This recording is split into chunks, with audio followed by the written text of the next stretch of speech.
കേരളത്തിന്റെ സാമ്പത്തിക അടിത്തറയെയും ഭരണനയങ്ങളെയും പൂർണ്ണമായി മാറ്റിമറിക്കാൻ പോകുന്ന ഒരു പുതിയ പ്രഖ്യാപനമാണ് ഇപ്പോൾ സംസ്ഥാന രാഷ്ട്രീയത്തിൽ വലിയ കൊടുങ്കാറ്റ് ഉയർത്തിവിട്ടിരിക്കുന്നത്.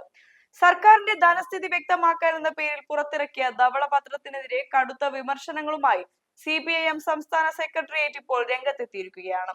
അധികാരത്തിലെത്തുന്നതിന് മുൻപ് ജനങ്ങൾക്ക് നൽകിയ കോരിച്ചൊരിയുന്ന വാഗ്ദാനങ്ങൾ മറന്ന് ജനക്ഷേമ സൗകര്യങ്ങളിൽ നിന്നും ജനകീയ വികസന പ്രവർത്തനങ്ങളിൽ നിന്നും സർക്കാർ പൂർണ്ണമായി പിന്നോട്ട് പോവുകയാണെന്ന വ്യക്തമായ സൂചനയാണ് ഈ നയരേഖ നൽകുന്നത്.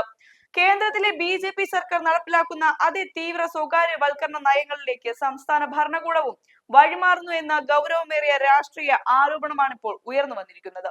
ഈ പുതിയ നയരേഖയുടെ ഘടനാപരമായ വശങ്ങളിലേക്ക് കടക്കുമ്പോൾ ജനാധിപത്യ സർക്കാരുകൾ ലാഭനഷ്ടങ്ങളുടെ അടിസ്ഥാനത്തിൽ മാത്രം കാണരുതാത്ത ജനക്ഷേമ വകുപ്പുകളെയാണ് ഇതിലൂടെ ലക്ഷ്യമിടുന്നതെന്ന് വ്യക്തമാകും. ആരോഗ്യം, വിദ്യാഭ്യാസം, പൊതുവിതരണം, വൈദ്യുതി, കുടിവെള്ളം, ഗതാഗതം തുടങ്ങിയ അത്യാവശ്യ സേവന മേഖലകളെ കേവലം ലാഭമുണ്ടാക്കുന്ന വ്യവസായങ്ങളെ കാണാൻ കഴിയില്ല.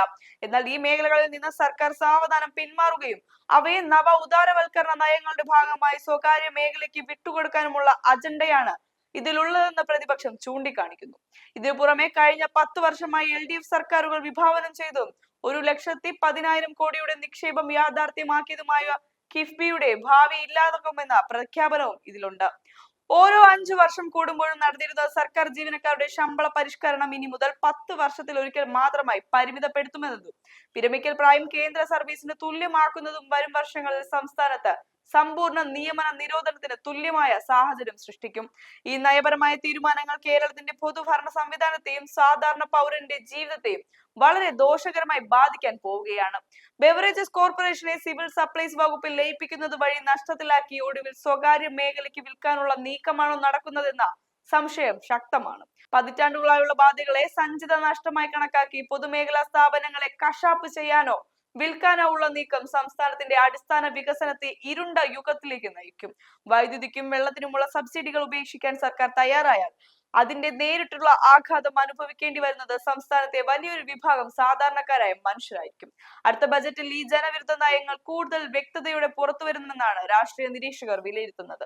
ഒരു ജനാധിപത്യ വ്യവസ്ഥിതിയിൽ കക്ഷി രാഷ്ട്രീയത്തിനപ്പുറം സ്ഥാപനപരമായ ഉത്തരവാദിത്വവും സുതാര്യതയുമാണ് പ്രധാനം. തിരഞ്ഞെടുപ്പ് കാലത്ത് നൽകുന്ന വാഗ്ദാനങ്ങളും അധികാരത്തിൽ വന്ന ശേഷമുള്ള സാമ്പത്തിക അച്ചടക്ക നടപടികളും തമ്മിലുള്ള ഈ വലിയ വൈരുദ്ധ്യം വോട്ടർമാരോടുള്ള വെല്ലുവിളിയാണ്. കെട്ടിപ്പടുത്ത ജനകീയ പ്രതിരോധങ്ങളെയും പൊതുമേഖലാ സംരംഭങ്ങളെയും നഷ്ടത്തിന്റെ പേര് പറഞ്ഞ് തകർക്കാൻ ശ്രമിക്കുമ്പോൾ അതിനെതിരെ ശക്തമായ ജനകീയ പ്രതിരോധം ഉയർന്നു വരുമെന്നത് സ്വാഭാവികമാണ്. കേവലം പാർട്ടി താല്പര്യങ്ങൾക്കപ്പുറം സംസ്ഥാനത്തിന്റെ ദീർഘകാല വികസന മാതൃകയെ തകിടം മറിക്കുന്ന ഇത്തരത്തിലുള്ള ഭരണപരമായ നീക്കങ്ങളെ അതീവ ജാഗ്രതയോടെ വേണം പൊതുസമൂഹം വീക്ഷിക്കാൻ. നമ്മുടെ സംസ്ഥാനത്തിന്റെ ഭാവിയെയും വരും തലമുറയുടെ തൊഴിൽ സാധ്യതകളെ നേരിട്ട് ബാധിക്കുന്ന ഇത്തരം രാഷ്ട്രീയ സാമ്പത്തിക മാറ്റങ്ങളെ കുറിച്ച് ഓരോ ഉത്തരവാദിത്വമുള്ള പൗരനും കൃത്യമായ ബോധ്യമുണ്ടായിരിക്കാം. കേവലമായ രാഷ്ട്രീയ ചർച്ചകൾക്കപ്പുറം ഈ നയരേഖ കേരളത്തിന്റെ സാമൂഹിക ഘടനയിൽ വരുത്തുന്ന മാറ്റങ്ങളെ കുറിച്ച് നിങ്ങളുടെ വിലയേറിയ അഭിപ്രായങ്ങളും ആശങ്കകളും താഴെ കമന്റുകളിൽ രേഖപ്പെടുത്തുക. ആരോഗ്യകരമായ ജനാധിപത്യ സംവാദങ്ങൾക്കായി ഈ വിശകലനം പരമാവധി പങ്കുവയ്ക്കുക.